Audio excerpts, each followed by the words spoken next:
do Amizade e morreu no hospital no Brasil. Nós já vimos que tanto se a execução do crime, os tiros, quanto se a consumação do crime, o local onde ele morreu, forem praticados no Brasil, pela teoria do lugar do crime, que adota a teoria da ubiquidade, o Brasil tem ou não tem competência? Sim ou não? Muito bem. Então, se o Brasil for competente, segundo suas leis, para julgar o crime imputado ou extraditando, não vai haver extradição, porque o Brasil é competente para julgar o Paraguai. A lei brasileira impuser ao crime a pena de prisão igual ou inferior a 1 ano. Então, professor, quer dizer que o Brasil não autoriza a extradição de crimes de menor potencialidade ofensiva. Perfeito. Exatamente.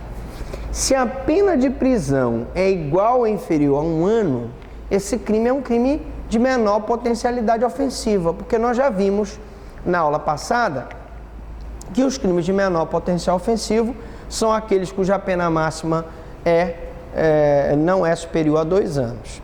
Aí nós vimos também a classificação dos de médio potencial ofensivo, grave potencial ofensivo e gravíssimo potencial ofensivo. Então, professor Franklin, normalmente só são extraditados crimes de médio, grave e gravíssimo potencial ofensivo? Sim. O senhor pode só repetir para a gente os crimes de médio potencial ofensivo? Vamos lá. Primeiro, menor potencial ofensivo, pena máxima não superior. Vamos colocar aqui no quadro, não custa nada a gente colocar novamente, né? Então vamos lá, só recapitulando, porque isso poderá ser pergunta de prova. Vamos lá. Então, crime de menor potencial ofensivo, pena máxima, né? Não superior a 2 anos. Crime de médio potencial ofensivo, pena máxima superior a 2 anos e pena mínima não superior a 1 ano. Beleza. Crime de grave potencial ofensivo, pena máxima superior a 2 anos,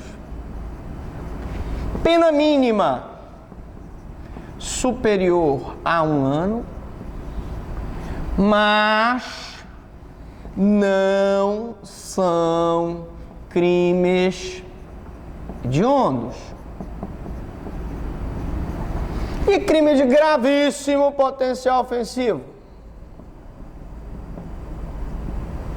são os crimes hediondos e assemelhados.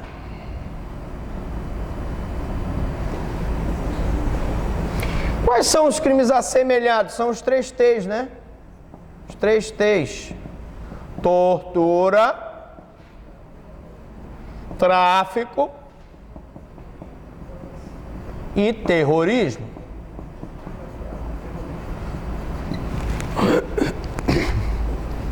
Professor, então quer dizer, se a lei brasileira impuser ao crime pena de prisão igual ou inferior a 1 ano, não se extradita? Não.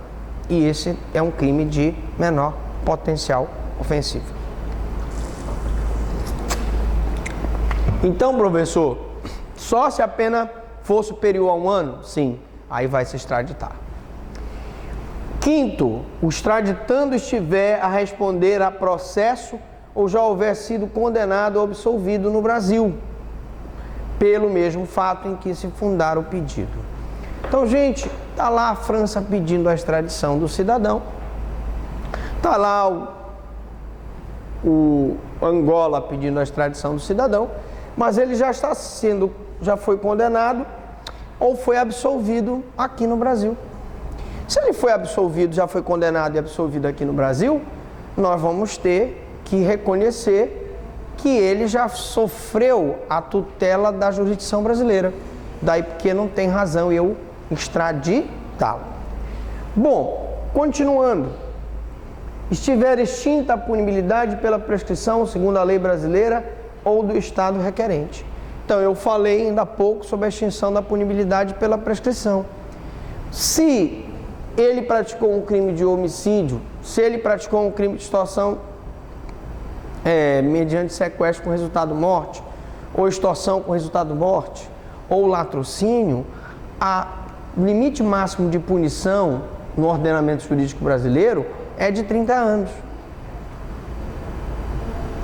É de 20 anos. A pena máxima de cumprimento é de 30 anos. Então, se em 20 anos o Estado brasileiro não pune aquela pessoa, o que vai acontecer? Extingue-se a punibilidade. Extingue-se a punibilidade. Não há mais como punir aquele cidadão. Ah, professor, mas ele praticou um crime de homicídio, um crime de extorsão mediante sequestro, um resultado morte, um crime de latrocínio. Sim, mas o Estado não conseguiu puni-lo no prazo de 20 anos, portanto, o próprio Estado é punido pela sua ineficiência com a extinção da punibilidade pela prescrição. E o fato constitui crime político. Bom, aí é um capítulo à parte, né? Nós tivemos aí o caso do Cesare Battisti, que o governo brasileiro não concedeu a extradição do Cesare Battisti, porque considerou o crime praticado por Cesare Battisti um crime político. E o que seria um crime político? Seria um crime praticado por um grupo de oposição contra o grupo que está no poder. Por exemplo, durante a ditadura militar, nós tivemos o sequestro do cônsul americano por um grupo de terroristas. E esse sequestro foi considerado um crime político. Esse grupo de terroristas, posteriormente, foi anistiado pela lei de anistia do governo do João Batista Figueiredo. Então, quando se tratar de crime político, também não se concede a extradição. E quando, o inciso 8º, o extraditando houver de responder no Estado requerente perante tribunal ou juízo de exceção. Quem é que pode me dizer o que é tribunal ou juízo de exceção? Alguém sabe? Juízo de exceção? O que é? Quando acontece um fato que vai constituir um juízo só para o julgamento daquele crime? Sim, o conceito está próximo. Ela disse o seguinte: quando acontece um fato e se constitui um tribunal só para julgar aquele fato, como, por exemplo, o julgamento de Nuremberg, que muitas pessoas acusam.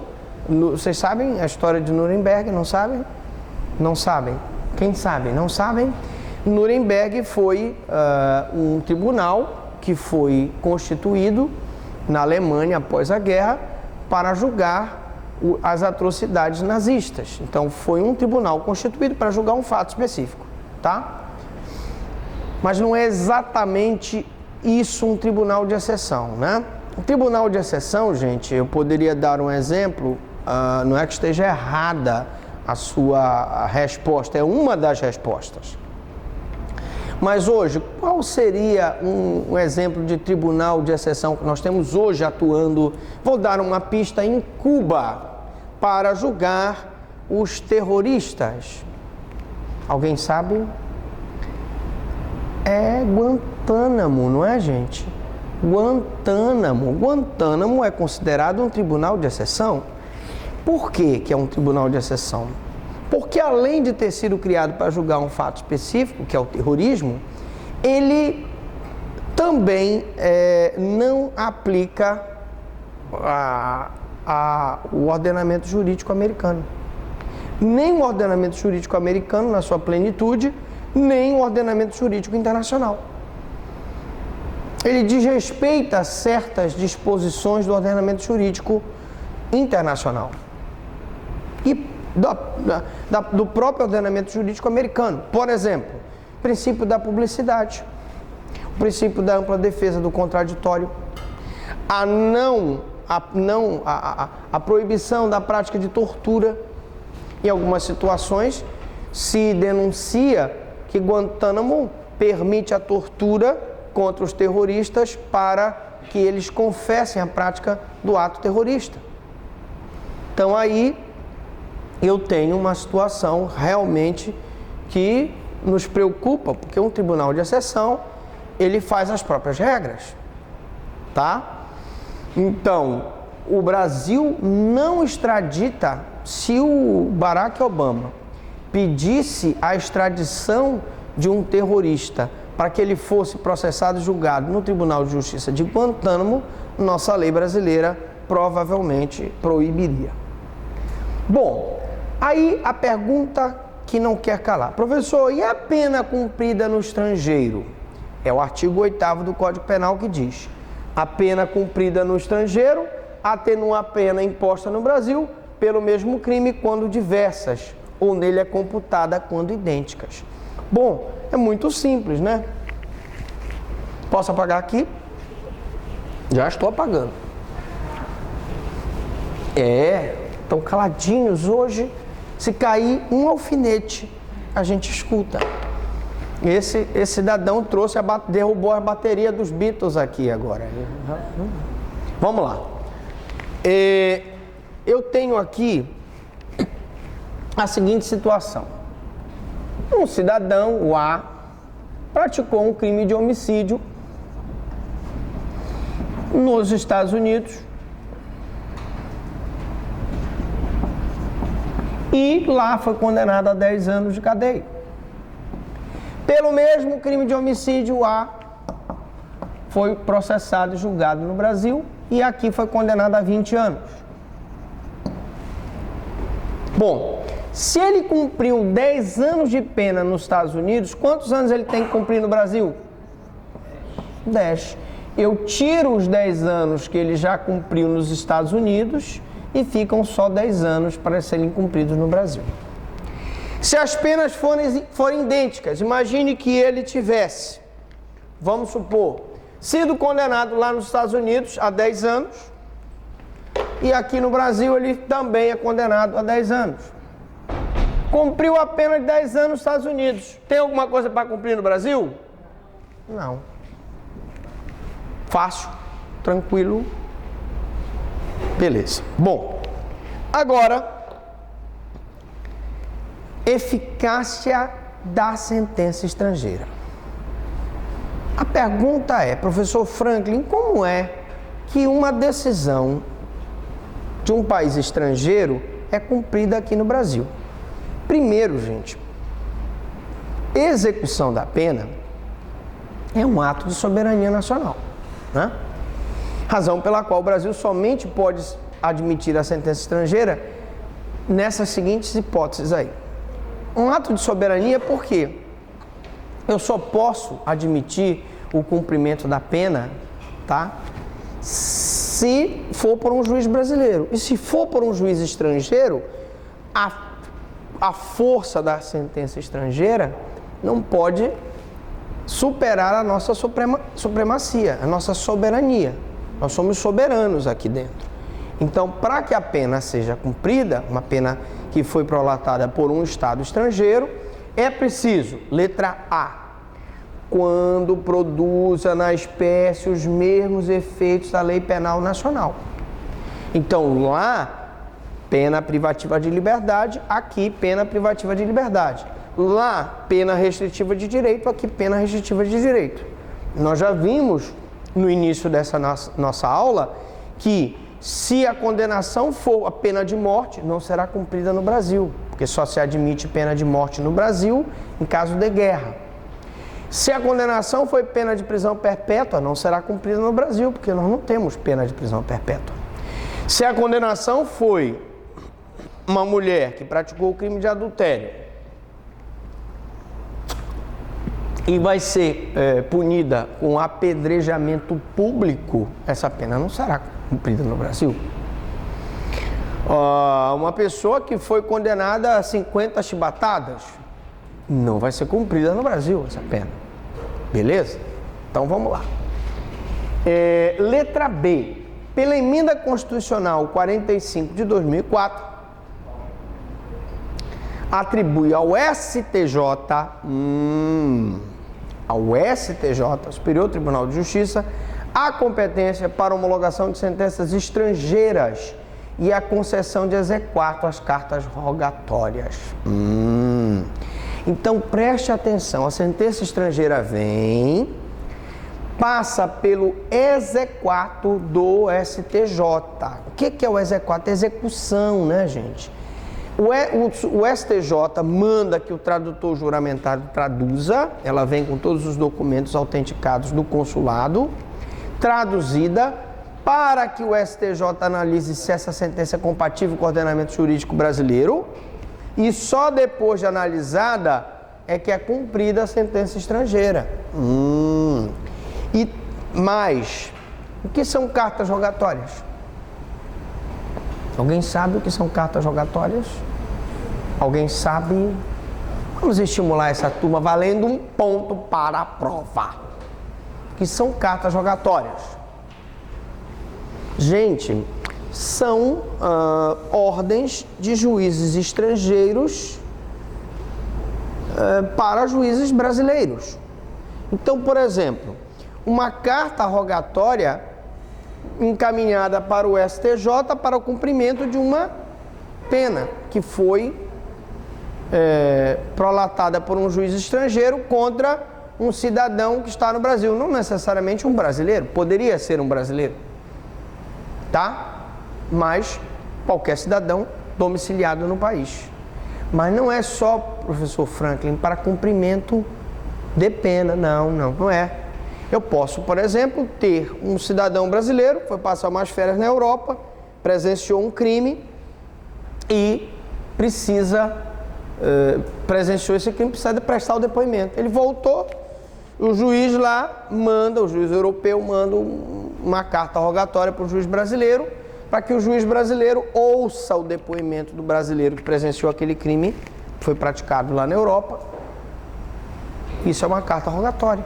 Ele pode ouvir testemunhas, ele pode mandar uma carta rogatória para que o Brasil mande fazer uma perícia. Seria similar a uma carta precatória, com a diferença de que a carta precatória entre juízes de comarcas diferentes e a carta rogatória entre juízes de países diferentes. Beleza? Alright, boys, let's go.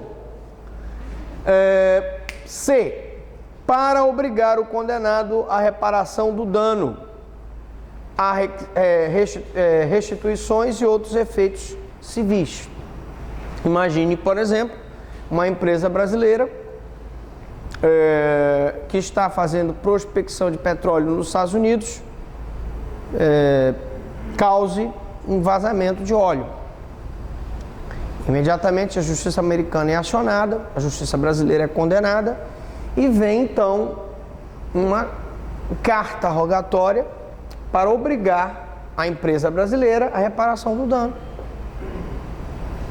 Ou para sujeitar o condenado à medida de segurança. Imagine, por exemplo, que é um cidadão que é portador de doença mental e que foi condenado no estrangeiro, que está domiciliado no Brasil. Manda-se a carta rogatória para que ele cumpra a medida de segurança aqui, ou de internação, se o crime pelo qual ele é punido é reclusão, ou de detenção, se o crime pelo qual ele praticou é punido com... Ele vai cumprir a internação, se o crime pelo qual ele praticou é punido com reclusão, e vai cumprir um tratamento ambulatorial, se o crime pelo qual ele responde pune a conduta dele com uma detenção. Então, ou internação ou tratamento ambulatorial, as duas formas de medida de segurança. Contagem de prazo.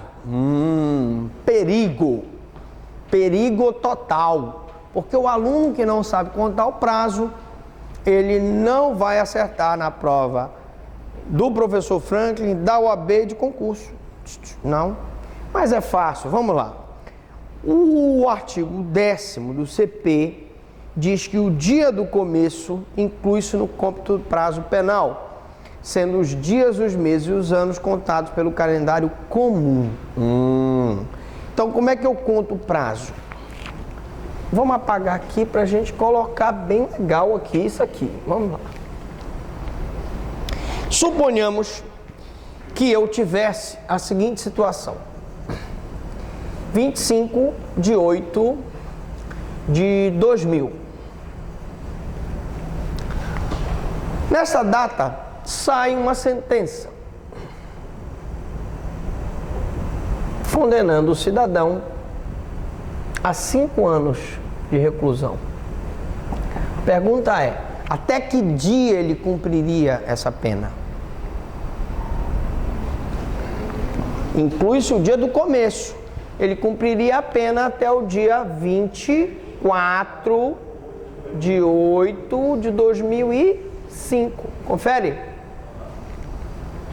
Por que, professor, o senhor colocou 24? Porque eu incluí o dia 25, 26, 27, inclui o dia do começo.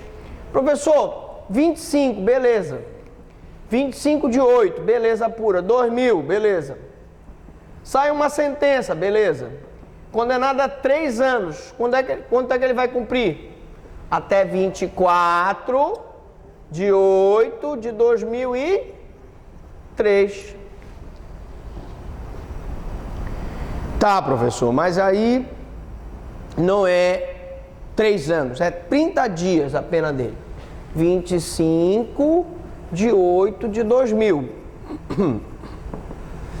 Sentença, 30 dias de chachado, cadeia, prisão simples. Vamos supor que tenha sido uma contravenção penal. Beleza.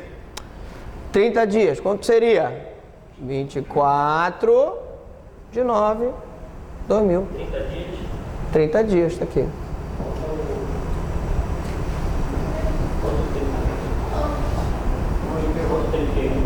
Hein?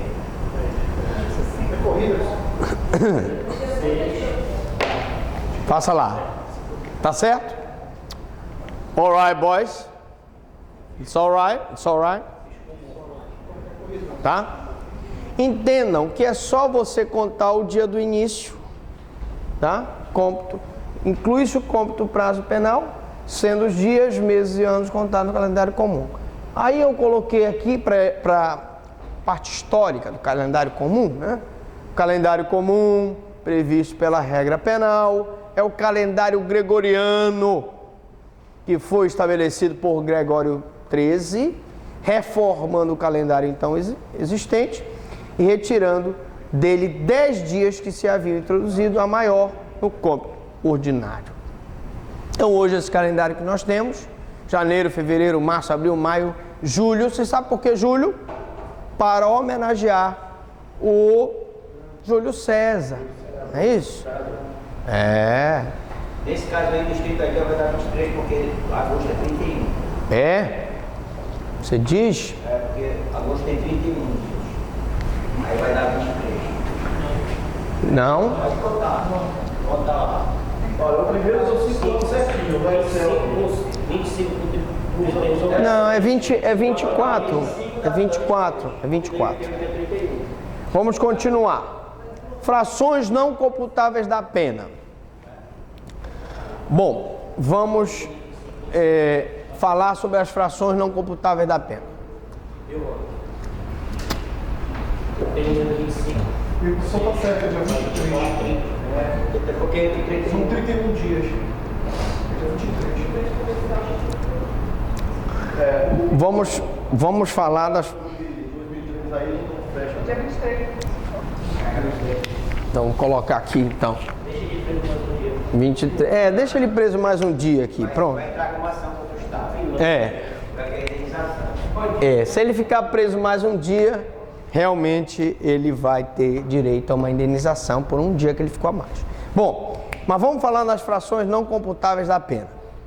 O artigo 11 do Código Penal estabelece 2 regrinhas que vocês não podem esquecer, fáceis.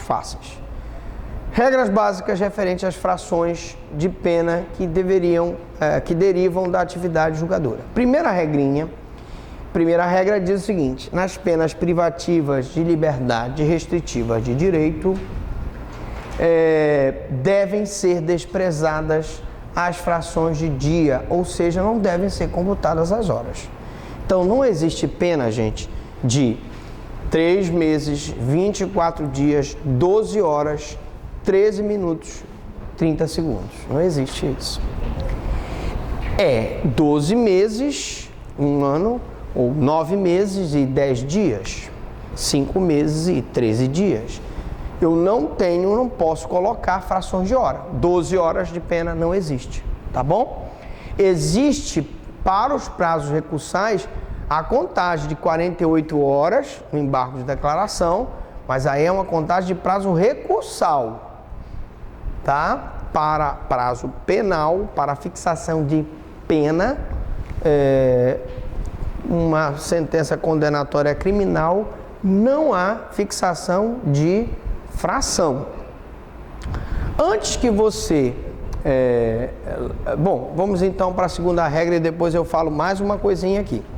Nos termos da segunda regra, na pena de multa, devem ser desprezadas as frações de cruzeiro. Moeda da época da criação do Código Penal. Hoje, a interpretação devem ser desprezadas as frações de real, né? Ou seja, não devem ser computados os centavos. Então, não existe pena de 10 mil reais, né, e 80 centavos. Não existe. Antes que você me pergunte, para que não haja confusão, eu estou falando de sentença penal condenatória, pena privativa de liberdade e fixação de multa. Professor, numa infração administrativa, a administração pública pode fixar uma multa que inclua fração de centavo? Pode. Essa regra vale apenas para o Código Penal na fixação da pena de multa. Não se estipula a fração de dia e não se estipula a fração de real. Esta regra aplica-se até os dias atuais, mesmo com as modificações na moeda. A regra é clara. Legislação especial. Existem outras infrações penais descritas em leis extravagantes, as quais integram a chamada legislação penal especial. É o que nós já falamos aqui, né? São, vamos lá, crimes hediondos, abuso de autoridade, lavagem de dinheiro, crimes contra o sistema financeiro, crimes no ECA, crimes no Estatuto do Desarmamento, crimes no Estatuto do Idoso, não é isso? Todas essas são leis especiais. E pelo princípio da especialidade, a norma especial derroga a norma geral. Por isso é que, caso a lei especial contenha dispositivo próprio a respeito de determinada infração penal, esta prevalecerá sobre a regra geral do Código Penal. Ou seja, a lei especial prevalece sobre o Código Penal. Por quê, professor? Porque a lei especial, gente, ela é uma norma, como o próprio nome diz, especial. Foi feita especialmente para disciplinar aquela conduta. O senhor poderia dar um exemplo, professor? Sim, posso dar um exemplo. Nós temos na Lei Maria da Penha dispositivos diferentes do Código Penal. Pelo Código Penal, por exemplo, não caberia prisão por um crime de ameaça contra uma mulher. Porque o crime de ameaça, que é um 147, é um crime de menor potencial ofensivo. A lei dos juizados diz que o crime de ameaça, ele é uma infração de menor potencial ofensivo, porque a pena máxima não é superior a 2 anos. Para essas infrações, não cabe prisão em flagrante, não cabe habilitamento de fiança e não cabe tombamento de inquérito policial. Se faz o TCO, termo circunstanciado de ocorrência. Mas, na Lei Maria da Penha, eu não só denuncio o acusado pelo artigo 147, como eu posso pedir a prisão preventiva dele baseado na ameaça. E principalmente se o juiz da violência doméstica concede medidas protetivas e o cidadão continua ameaçando a mulher. Mas, professor, ele pode ser preso por um crime de ameaça? Pode. E por que, professor, que não se aplica os institutos do juizado especial na Lei Maria da Penha? Porque a Lei Maria da Penha é uma lei especial e expressamente diz que não se aplica os institutos do juizado. Então, tomem cuidado, porque se a legislação especial contiver dispositivo próprio a respeito de determinada infração penal, ela prevalece sobre o Código Penal. Para terminar a nossa aula de hoje, eu quero falar do iter criminis.